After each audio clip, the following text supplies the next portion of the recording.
Grand day, amazing souls. How are you feeling? So, today, transmission is going to be about grounding, right?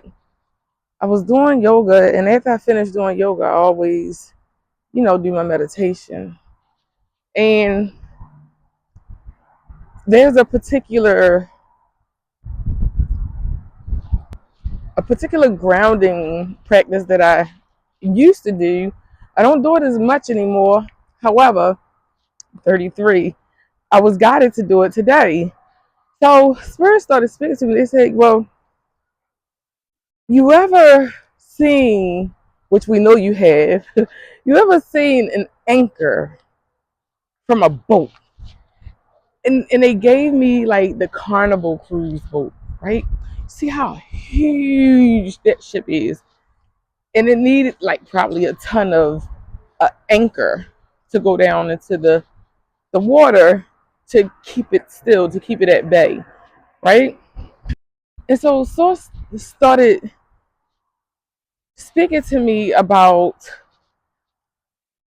how relationships, especially empaths, right? Empaths gravitate towards narcissists, very egotistical, um, angry, low vibrational energies, normally, right? But we gravitate towards all of it. However, those energies, they seek us out. However, they went on to say, well, one of the reasons empaths allow these energies is because it's a way for us to ground. Remember, these energies are very, very low. They have no connectedness with them higher selves, right? So they use you as a balloon, a helium figure being to connect them to the higher realms. And normally, one thing that I've learned, because I've dealt with so many narcissists, my dad was one as well, right? They're very in tune. They're very in tune, but they're curious about your intuitiveness because they're curious about the empath's intuitiveness because we're tapped into something much, much greater and much more profound than they are, right? And vice versa. With them, like I said, they need that balloon effect. Something that's going to take them higher, something that's going to help them access their higher mind, their higher selves. And that is one of the reasons why they use us. We're so high vibrational, empaths are very high vibrational. So they choose to feed off of that energy. And as I stated, the empaths, they need that grounding.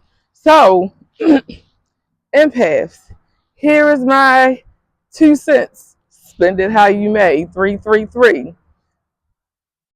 Find grounding. Seek grounding methods for you to ground so that you do not choose energies that will sink you further than where you're trying to go. Because remember, we're only trying to find that balance.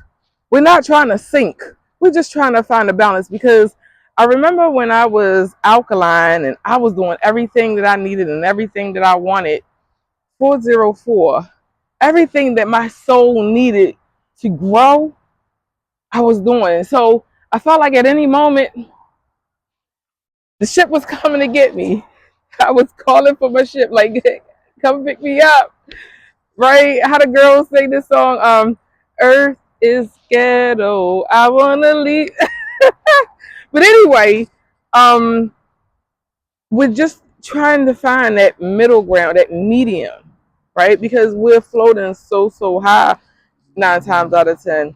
So we want to balance things out, and that's what everything is all about: balance and imbalance, right? And I said that once before. There's no wrong and there's no right. However, there are times where we jump into these situationships, and we need a lesson. We need to learn we have to seek other ways to get the things that we want, need, and desire.